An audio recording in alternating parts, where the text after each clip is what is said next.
غامدی صاحب کے بیان کردہ قانون اتمام حجت کی وضاحت کر دیں۔ کافی دفعہ وضاحت کی ہے میں نے اس کے اوپر، وہ جو انہوں نے وضاحت کی ہوئی ہے بالکل درست ہے۔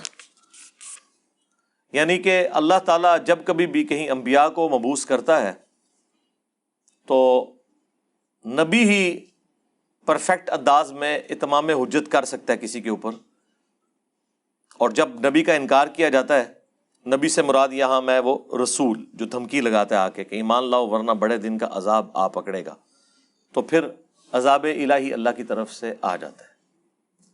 نبی کے بعد یعنی رسول کے بعد کوئی شخص یہ دعویٰ نہیں کر سکتا۔ اس لیے ہم سمجھتے ہیں کہ یہ جو مباہلوں کے چیلنج کرتے پھرتے ہیں، یہ کوئی گارنٹی نہیں ہے کہ اللہ تعالیٰ کی کوئی غیبی مدد آپ کے ساتھ آئے گی۔ اس حوالے سے صرف پیغمبر کے پیچھے اللہ کھڑا ہے۔ اسی لیے سورہ آل عمران کی آیت نمبر 61 میں آیا کہ جب نجران کے عیسائیوں کے اوپر نبی صلی اللہ علیہ وآلہ وسلم نے حجت تمام کر دی، پھر بھی وہ حق قبول کرنے کے لیے تیار نہیں ہوئے، تو پھر مباہلے کا کہا گیا کہ تم اپنے بیٹوں کو لے آؤ، اپنی عورتوں کو لے آؤ، خود بھی آ جاؤ۔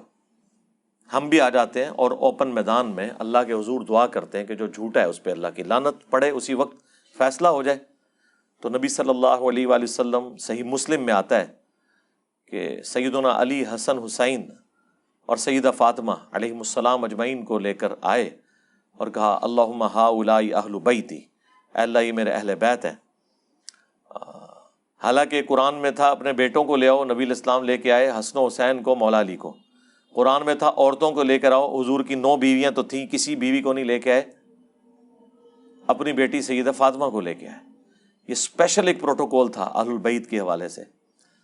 اور اس کے بعد ظاہر ہے وہ نجران کے عیسائی تو بھاگے، وہ مباہلے کے لیے تیار نہیں ہوئے، ورنہ تو کام تمام ہو جاتا، یرموک لڑنے کی نوبت ہی نہ آتی، اللہ کی طرف سے غیبی عذاب آ جاتا ان کے اوپر، جس طرح کہ اگلی قوموں پر اللہ کی طرف سے عذاب آیا کرتا تھا وقت کے پیغمبر کا انکار کرنے کے سبب۔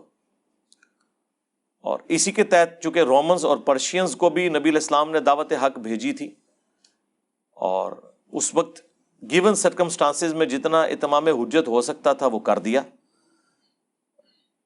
خط تو اس کی ایک شکل تھی نا، ویسے بھی ان تک تو باتیں پہنچ چکی تھی، کیسر روم کو پتہ چل گیا تھا کہ یہ کوئی عام انسان نہیں ہے۔ اسی لیے آپ دیکھیں جو صحیح بخاری میں ابو سفیان کے ساتھ اس کی گفتگو ہے، ایمان لانے سے پہلے حضرت ابو سفیان جب وہاں پہ گئے تھے تو اس نے پریڈکٹ کر دیا تھا کہ عنقریب اس شخص کی حکومت یہاں تک پہنچ جائے گی، مجھے لگتا ہے یہ اللہ کا پیغمبر ہے۔ تو ان کو پتہ چل گیا تھا کہ یہ بہت غیر معمولی دعوت ہے جو کھڑی ہوئی ہے۔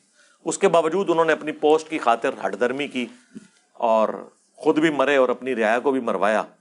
تو اللہ کی طرف سے ایک اتمام حجت ہوا پیغمبر کے ذریعے۔ میرا تو موقف یہی ہے کہ مسلمانوں کی جو بعد کی فتوحات ہیں خلفائے راشدین کے بعد، وہ ایک سپر پاور کی ایک ایکسپینشن ہے۔ اس کی وجہ یہ ہے کہ انہوں نے اپنے علاقوں کے اندر تو انصاف قائم نہیں کیا، استحصال کیا مخالفین کا۔ وہ کس منہ سے کسی دوسرے ملک پہ چڑھائی کر سکتے ہیں یہ کہہ کے کہ یہاں ہم عدل و انصاف قائم کرنے آئے ہیں؟ یہ اسی طریقے سے جس طرح آج امریکہ یعنی بدماشی کرتا ہے، حالانکہ انہوں نے کم از کم اپنے لوگوں کو تو انصاف دیا ہوا ہے۔